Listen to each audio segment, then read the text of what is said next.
তৃণমূল ছাত্র পরিষদের সভা থেকে সেদিন মুখ্যমন্ত্রী মমতা বন্দ্যোপাধ্যায় ফোঁস শব্দটি ব্যবহার করেন। বিতর্কিত পরিস্থিতি তৈরি হয় তারপরই। মুখ্যমন্ত্রী বলেছিলেন, অপরাধীদের ছাড়তে দয়া করে অনুরোধ করবেন না। আইন যদি বেলাইন হয়, আইনকে আইনে রূপান্তরিত করবে মানুষ। আপনাকে যে রোজ কামড়াচ্ছে তাকে কিন্তু কামড়াবেন না, কিন্তু ফোঁস তো করতে পারেন। এরপর থেকেই দলীয় নেতৃত্বরা নানান সময়ে নানান বিতর্কিত মন্তব্য করতে থাকে। এবার তাদের সতর্ক থাকতে নির্দেশ দিয়েছে তৃণমূল। মমতা নিজেও বারে বারে দলের সর্বস্তরের নেতাকর্মীদের যে কোনো ধরনের বেফাঁস মন্তব্য থেকে বিরত থাকার নির্দেশ দিয়েছেন। ইতিমধ্যেই অশোকনগরের তৃণমূল নেতা অতীত সরকারকে দল থেকে সাসপেন্ড করার ঘোষণা করেছে তৃণমূল। এবারে তৃণমূলের পক্ষ থেকে সতর্ক করা হলো টলিউডের দুই অভিনেতা এবং অভিনেত্রী কাঞ্চন মল্লিক এবং লাভলি মৈত্রকে। কাঞ্চনকে সতর্ক করা মাত্রই কাঞ্চন সোশ্যাল মিডিয়ায় নিঃশর্ত ক্ষমা চেয়েছেন। এর মধ্যেই তিনি ক্ষমা চেয়ে নিয়েছেন। প্রসঙ্গত, এবার ডাক্তারদের কসাই বলে আক্রমণ করলেন সোনারপুর উত্তরের বিধায়ক লাভলি মৈত্র। যে সমস্ত চিকিৎসকরা নিজেদের কাজ ছেড়ে আন্দোলন করছেন, দিনের পর দিন তাদেরকে কসাই বলে তীব্র আক্রমণ করলেন সোনারপুর দক্ষিণের বিধায়ক লাভলি মৈত্র। আরজি কর কাণ্ডের প্রতিবাদে উত্তাল গোটা দেশ, গোটা বিশ্বেও এই উত্তাপের আঁচ পড়েছে। এই ঘটনার প্রত্যেকেই বিচার চাইছেন। জুনিয়র ডাক্তাররা কর্মবিরতির ডাক দিয়েছেন। তাতে সাধারণ মানুষরা অসুবিধায় পড়েছেন বলে দাবি করা হচ্ছে। যদিও সিনিয়র ডাক্তাররা চিকিৎসা করছেন, তার মাঝেই ডাক্তারদের কসাই বলে আক্রমণ করলেন সোনারপুর দক্ষিণের বিধায়ক লাভলি মৈত্র। যে সমস্ত চিকিৎসকরা নিজেদের কাজ ছেড়ে আন্দোলন করছেন, দিনের পর দিন তাদেরকে কসাই বলে তীব্র আক্রমণ করলেন সোনারপুর দক্ষিণের বিধায়ক লাভলি মৈত্র। আমরা শুনে নিই লাভলি মৈত্র ঠিক কিভাবে আক্রমণ করেছেন। কসাইতে পরিণত হচ্ছে দিনের পর দিন ডাক্তাররা, কসাইতে পরিণত হচ্ছে দিনের পর দিন ডাক্তাররা, কসাইতে পরিণত হচ্ছে দিনের পর দিন ডাক্তাররা। পর দিন আন্দোলনের নামে মানুষকে, গরিব গরিব মানুষ যারা চিকিৎসার জন্য আসে, যারা গ্রাম বাংলা থেকে আসে, যারা প্রান্তিক এলাকা থেকে আসে, যাদের চিকিৎসা করার ক্ষমতা নেই প্রাইভেট হসপিটালে গিয়ে, আজকে তারা মৃত্যুর সঙ্গে পাঞ্জা লড়ছে, তাদের কোনো চিকিৎসা হচ্ছে না। এরা মানবিক, এরা মানুষ।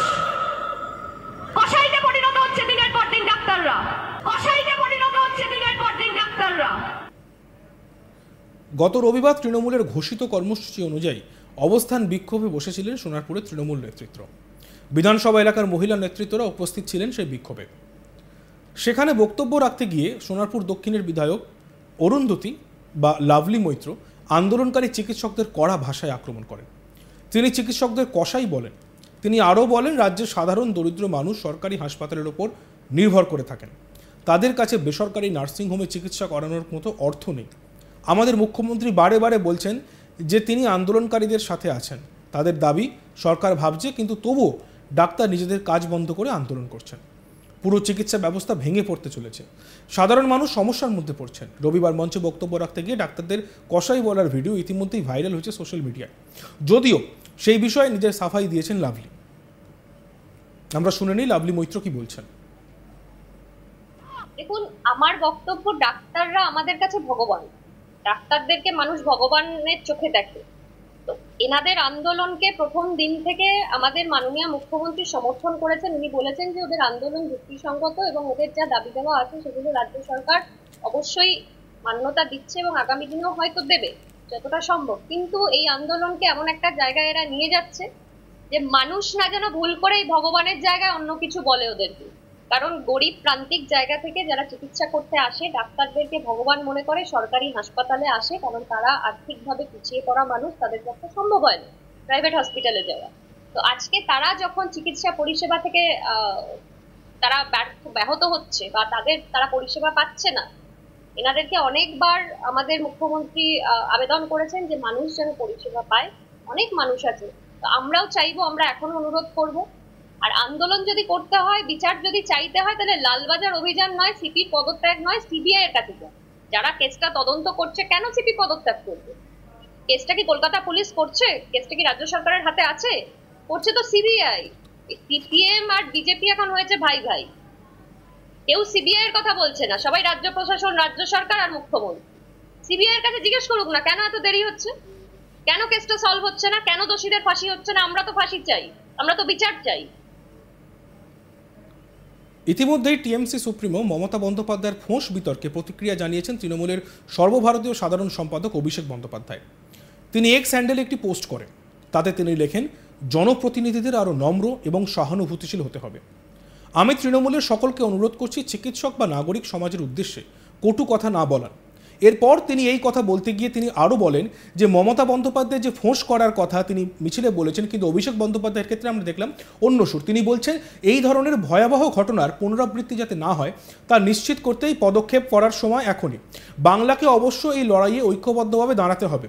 যতক্ষণ না পর্যন্ত অপরাধীদের শাস্তি হয় রাজ্য এর ব্যবস্থা নেবে। আমি টিএমসির সকলকে অনুরোধ করছি চিকিৎসক বা নাগরিক সমাজের উদ্দেশ্যে কটু কথা না বলার জন্য। প্রত্যেকেরই প্রতিবাদ করার অধিকার আছে, মত প্রকাশ করার অধিকার আছে। আমাদেরকে অবশ্যই ঐক্যবদ্ধভাবে থাকতে হবে এবং যতক্ষণ না পর্যন্ত অপরাধীদের শাস্তি হয় এবং রাজ্য ও কেন্দ্র সরকার উভয়ের দ্বারা ধর্ষণ বিরোধী আইন প্রণয়ন করা হয় ততক্ষণ পর্যন্ত এই আন্দোলন বা এই লড়াই থামবে না।